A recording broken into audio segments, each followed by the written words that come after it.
በሚሊተሪው ዓለም ውስጥ አሁን በመታየኝ ደረጃ ላይ አይደለም 34 አመት ያገለገልኩበት ተቋም ነው።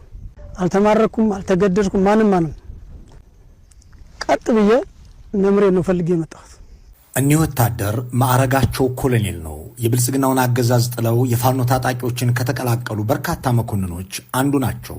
አገዛዙ በራሱ ወታደሮችና አመራሮች ላይ የሚያደርሰው በደልና ግፍ አስመረረን፣ በህዝባችን ላይ የሚፈጽመው ግድያንም መመልከትና መተባበር የሚቻለን አልሆነም ብለው አያሌ ወታደራዊ አዛዦችና መስመራዊ መኮንኖች ታጣቂ ኃይሎችን ተቀላቅለዋል።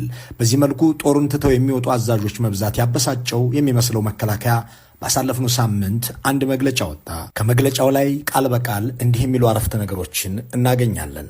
የሰራዊት አመራርና አባላት የነበሩ የያኔዎቹ ወታደሮች ቀደም ሲል የተሰለፉበትን ዓላማ ዘንግተው የጥቂት ጽንፈኞች የጥፋት አስፈጻሚ በመሆን ፊታቸውን ዞረው ጦሩን ሊወጉ፣ የሀገርን ሰላም ሊያናጉ፣ ሀገር ሊያዳክሙ፣ በቀጥታም ይሁን በተዘዋዋሪ የኢትዮጵያን እድገት ለማይሹ ሀገራት ሲወግኑ፣ ሲያብሩ፣ አጀንዳ ሲያስፈጽሙ ይስተዋላሉ።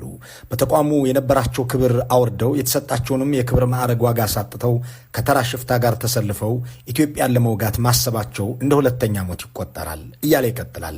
የብልጽግናው መከላከያ ምን ብበድል ምን ባጠፋ የራሴ አመራሮች ራሳቸው ትተውኝ ሄዱ ብሎ አይጠይቅም።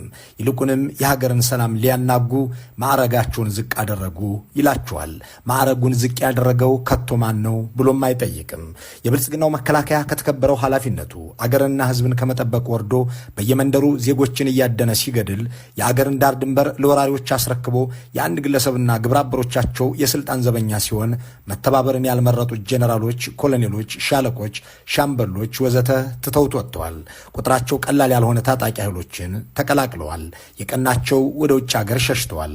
ሌሎቹ ጠመንጃቸውን ሸጠው ጠፍተዋል። በእርግጥ ጄኔራሎችና መሰል መኮንኖች ብቻ ሳይሆኑ የተሻለ ምቾት ይገኝበታል ከሚባልለት የቪአይፒ ጥበቃ ተነስተውም ታጣቂ ኃይሎችን የሚቀላቀሉ ወታደሮች መሰማት ተጀምሯል። ከነዚህ መካከልም የአማራ ክልል ርዕሰ መስተዳድር የአቶ አረጋ ከበደ ጠባቂዎች ይገኙበታል። ወገናችን እየተገደለ የኛ ምቾት ምናችን ነው ብለን ገባን ሲሉም ይናገራሉ። ከፕሬዝዳንቱ ጋር ስትሆን የሚመቻቸው ለግልህ የሚመቻቸው ነገሮች ሊኖሩ ይችላሉ። ነገር ግን የኔ ምቾት ብቻ ዋጋ የለው። እኔ መልካም ሁኜ ህዝቡ መልካም ካልሆነ የምተኛው እንቅልፍ ጥሩም ስለማይሆን በጣም ለሚሊተሪ ክብር አለ። አሁን ብዙ ጓዶች ያውቁኛል። ለሚሊተሪ ትልቅ ክብር አለ። ግን በቃ አሁን በሚደረገው ድርጊት በቃ የመጨረሻ ተስፋ